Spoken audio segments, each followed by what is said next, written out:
बिल्कुल इंशाल्लाह। जिस तरीके से हमने महाराष्ट्र में फतेह हासिल करी है, महाराष्ट्र में हम कामयाब हुए हैं, इस तरीके से उत्तर प्रदेश में भी अगर कोई गठबंधन होता है तो वो एमआईएम के बिना नहीं होगा। वो गठबंधन नहीं, ठगबंधन होगा। ये बात आवाम जान चुकी है, आवाम समझ चुकी है।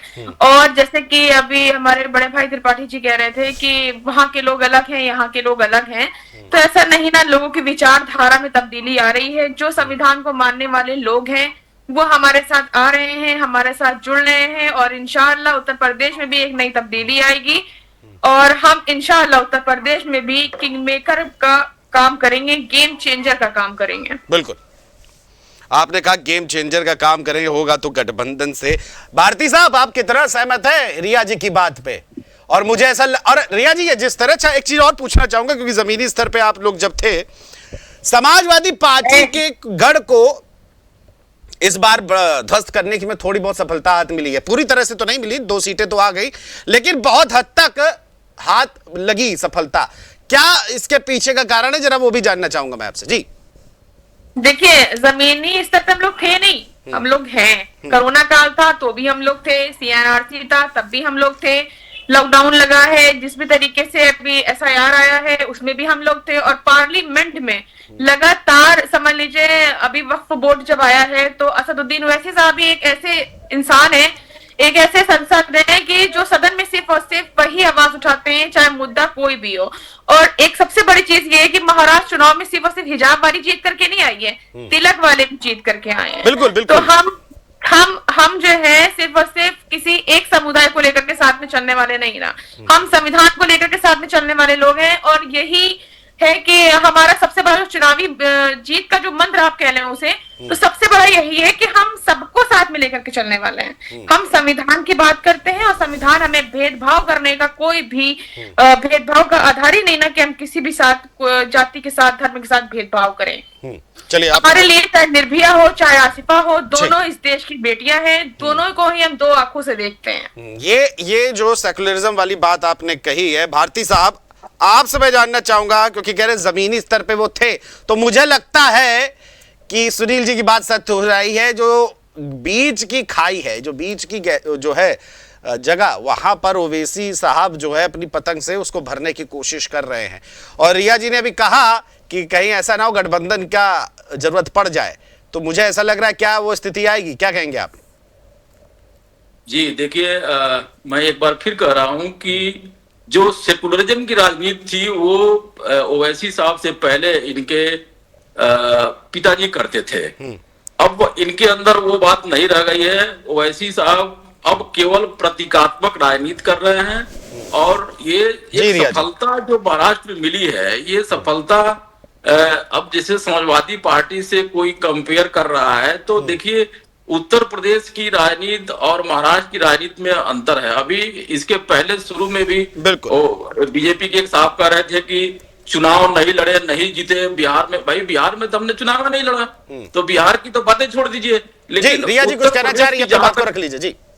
उत्तर प्रदेश की जहां तक बात है, ये ठीक है कि महाराष्ट्र में कुछ जगहों पर जैसे मराठवाड़ा या विदर्भ का एरिया या उत्तर महाराष्ट्र या मुंबई में भी जो बीएमसी में 4 सीटें या 8 सीटें मिली, 4 सीटें नहीं 8 सीटें, तो कुछ शहरों में ये हो सकता है कि शहरी मुसलमान पारंपरिक दलों से हो सकता है कुछ % लोग नहीं, लेकिन बिहार में भी भारती साहब, बिहार में आरजेडी से कट रहा है धीरे धीरे, और कांग्रेस से कट गया बिहार में। और उत्तर प्रदेश में अगर मैं वहां की बात करूं तो एनसीपी और सपा से भी हट गया, कांग्रेस से भी हट गया, ओवैसी की पतंग पे सवार हो गया। रिया जी कुछ कहना चाह रही, जल्दी अपनी बात पूरी कर लीजिए, फिर आशीष जी की तरफ चलेंगे जी।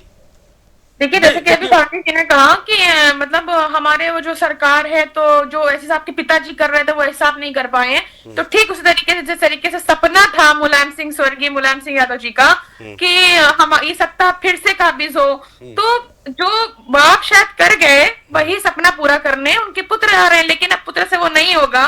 उत्तर प्रदेश में अगर सरकार बनानी है तो एमआईएम को साथ में लेना पड़ेगा, वरना एमआईएम के बिना उत्तर प्रदेश में सरकार नहीं बनेगी। आपने इतनी बार ट्राई कर लिया है, 12, 17, 22, अब आप ट्राई मत करिए, अब हमें ट्राई करने दीजिए और 148 सीटें इंशाल्लाह उत्तर प्रदेश में हम जीत रहे हैं। इस पर क्या कहेंगे आप भारती जी? लेकिन उससे पहले आशीष जी, क्या 148 सीटें एआईएमआईएम जीत रही है? खतरे की घंटी तो आपके लिए भी बज गई, क्या कहेंगे?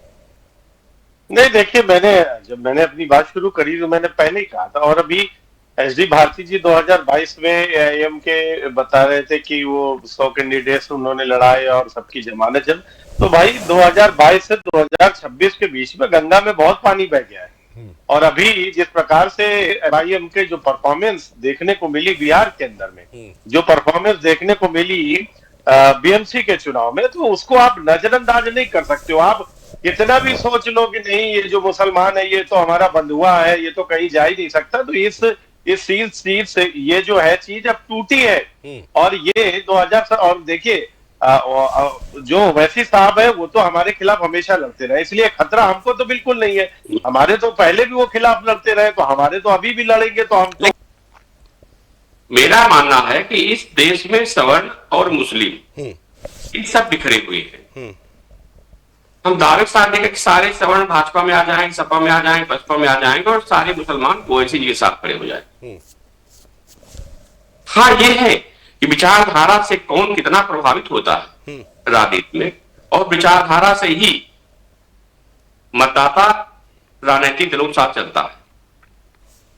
तो ओवैसी जी जिस तरह से धीरे धीरे अपनी बातें रख रहे हैं, ऊपर हमारी बहन ने भी कहा कि खाली मुस्लिम वर्ग के लोग जीत रहे हैं, तिलक वाले भी आ रहे हैं। बिल्कुल। तो बार बार कहता हूं कि राजनेताओं को सब समाज चिंता करनी चाहिए, हर वर्ग की चिंता करनी चाहिए।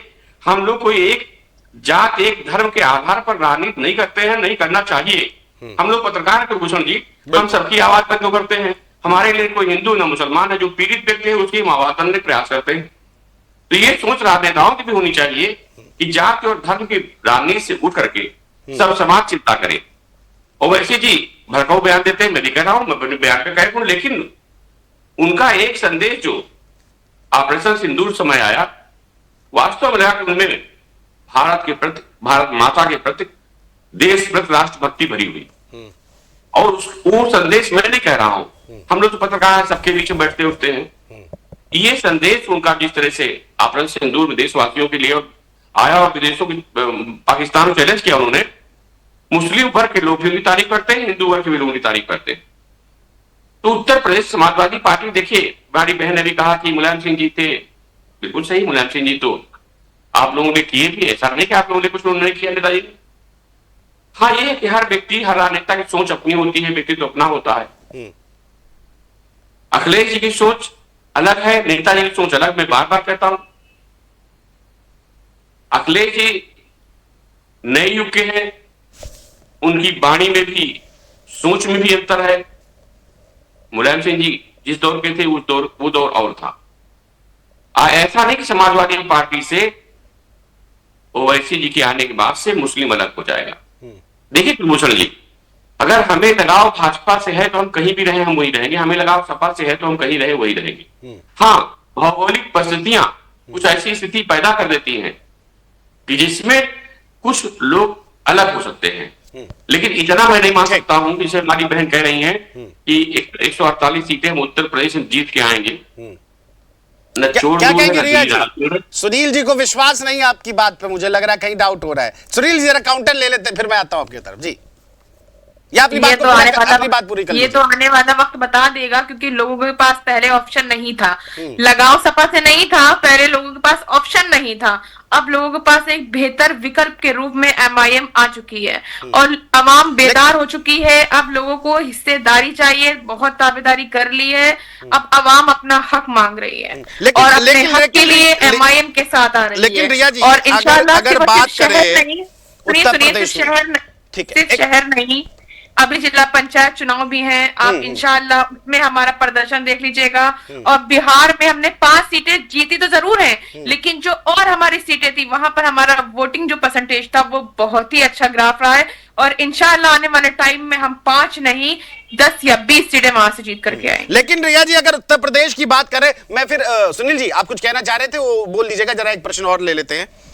उत्तर प्रदेश में यूपी की AIM की कमान शौकत अली के पास है, आजमगढ़ से आते हैं और उनका पश्चिम में फोकस ज्यादा है क्योंकि 30 से 50% मुस्लिम है। लेकिन पश्चिम का मुस्लिम जो है वो पूरी तरह से सपैया है, ज्यादातर, ऐसा नहीं कह रहा हर एक ही आदमी सपैया जैसे सुनील जी ने बात कही। और संगठन के स्तर पे आप अभी भी कमजोर हैं उत्तर प्रदेश में, अगर देखें उतना कोई बड़ा चेहरा नहीं है। लेकिन अगर ओवैसी साहब की बात की जाए तो वो बयानबाजी करके माहौल बनाने में तो बहुत ज्यादा ही एक्सपर्ट है। अगर वो मंच पर बैठेंगे माहौल जरूर बनाएंगे और कहीं ना कहीं उसका इंपैक्ट लोगों के जहन में पड़ेगा, वोट पे भी पड़ेगा। लेकिन क्या आपको लगता है संगठन के स्तर पे भी बहुत तैयारी करने की जरूरत है? क्योंकि उत्तर प्रदेश महाराष्ट्र और बिहार से कोसों अलग है। रिया जी। जी देखिए, हमारे पास अल्हम्दुलिल्लाह हमारा संगठन मजबूत है। हमारे पास उत्तर प्रदेश में सिर्फ और सिर्फ एक विंग नहीं है, जैसे कि आपने कहा शौकत अली साहब प्रदेश अध्यक्ष जरूर है, लेकिन उसके बाद हम लोगों ने 4 डिवाइड कर दिए हैं, 4 जोन में अलग अलग, पश्चिम, पूर्वांचल, सेंटर, मध्य, बुंदेलखंड वाला जो जोन है, हमने चारों में हमारे अध्यक्ष बने हुए हैं। उनके उसके बाद आप महिला विंग में आ जाइए, यूथ में आ जाइए, हमारे पास इतने मतलब तमाम वो तो विंग हो गए कई सारी, लेकिन एक बड़ा चेहरा होता है, वो तो आपके कई सारे विंग्स हो गए ना आपकी। देखिए हमारे पास चेहरे अल्हम्दुलिल्लाह आसिम वकार साहब हमारे पास मौजूद है और सबसे बड़ा जो चेहरा है तो वो असदुद्दीन ओवैसी साहब का है। और उसके साथ साथ जो हमारा निशान है पतंग छाप, उसके लिए हमें किसी चेहरे की जरूरत नहीं है ना, क्योंकि असदुद्दीन ओवैसी साहब खुद में एक ब्रांड है। उत्तर प्रदेश में थोड़ा ओवैसी और इंशाअल्लाह आने वाले टाइम में देखिए मजलिस के दरवाजे सबके लिए खुले हुए हैं। इमरान मसूद साहब को भी दावत दी जा चुकी है, हो सकता हो चुनाव तक के आपको काफी बड़े चेहरे। चलिए ठीक, मसूद साहब बिल्कुल आपने कहा, मसूद साहब को दावत दी जा चुकी है, आपने बिल्कुल सही बात कही। लेकिन अब देखना ये होगा कि क्या और जल्दी एक बात हम आपको और बता दें, और इंशाल्लाह जल्दी ही कुछ विधायक समाजवादी पार्टी के विधायक मजलिस ज्वाइन करने वाले हैं। चलिए ठीक है, भारती साहब आपके विधायक ज्वाइन करने वाले हैं, कह दिया रिया जी ने। आपसे इस पर उत्तर चाहूंगा, लेकिन सुनील जी आप अपनी जल्दी से बात पूरी कर लीजिए, फिर भारती साहब से उत्तर ले लेते हैं, उसके बाद मनीष जी की तरफ चलेंगे। जी जी, आपको याद है डॉक्टर मसूद साहब हुआ करते थे समाजवादी पार्टी के शिक्षा मंत्री जी। मुलायम सिंह जी से किसी मामले में उनसे तनाजुनी हुई, नेताजी ने उनको बाहर कर दिया। मैं उनके साथ कम से कम 8-9 डिस्ट्रिक्टों का दौरा किया, हमारे मित्र थे, मस्जिदों से लेकर के मोहल्लों तक मैं उनके साथ गया। फिर उसके बाद वो लोकदल में गए, कांग्रेस में गए, सदस्य में वर्तमान कहा मुझे मालूम नहीं। जिस तरह से हमारी बहन कह रही है, मुस्लिम वर्ग में भी बहुत भ्रांतियां हैं। मसूद साहब चाहते थे कि नई पार्टी तैयार कर दे, हम लोग चाहते थे, मैं उनके साथ व्यक्तिगत लगा भी रहा। लेकिन जिन जिन मस्जिदों में हमने मीटिंग की उस साथ बैठ करके रिजल्ट वहां से हमको नहीं मिला। ओवैसी साहब महाराष्ट्र हैदराबाद से आते हैं। अब तो आदमी ये चाहता है, तो नेता हो, हमारे गली का हो, हमारे पास का हो, पड़ोस को हो, विधायक हो, हमारे बगल को हो, तो कम से मुझे बात तो कर सके। एक फैक्टर मैंने यही देखा है कि बाहर की पार्टियों को, जैसे केजरीवाल जी की पार्टी, आप पार्टी उत्तर प्रदेश चुनाव लड़ी, किस स्थिति पहुंच गई। समाजवादी पार्टी का आधार उत्तर प्रदेश से है, शुरुआत यहीं से है, तो उसके किले को बेचना इतना आसान, इतनी हमारी बहन कह रही है। आता हूं रिया जी, आता हूं। ये बिल्कुल ये बात सही है, क्योंकि देखिए जाहिर सी बात है, कई विश्लेषकों की अगर हम राय देखें इस मसले पे, हवा बनेगी, इसमें कोई गलत बात नहीं है, हवा बनेगी। गठबंधन के साथ बने वो बात अलग है। हालांकि रिया जी का आज कॉन्फिडेंस देख के मुझे भी थोड़ा सा लग रहा है भारती साहब कि ध्यान रखिएगा कहीं साइकिल गड़बड़ा ना जाए। वाली बात कही रिया जी ने, शपथ विधायक मेरे साथ आ रहे हैं, तो भारती से कह दिए कि अलर्ट हो जाएं। हाँ भारती जी अलर्ट होंगे, अब तो अलर्ट हो जाइए, रिया जी ने दे दी खुले खुले आपको चुनौती। जी देखिए भाई साहब, ये तो लोकतंत्र है और आदमी को व्यक्ति की आजादी भी संविधान में मिली हुई है, तो बड़ी बड़ी बातें आप कुछ भी कह लीजिए, कोई रोका थोड़े है। अभी रिया को ये भी नहीं पता है। अरे कहीं अगर असली में हो गया तो क्या करोगे आप?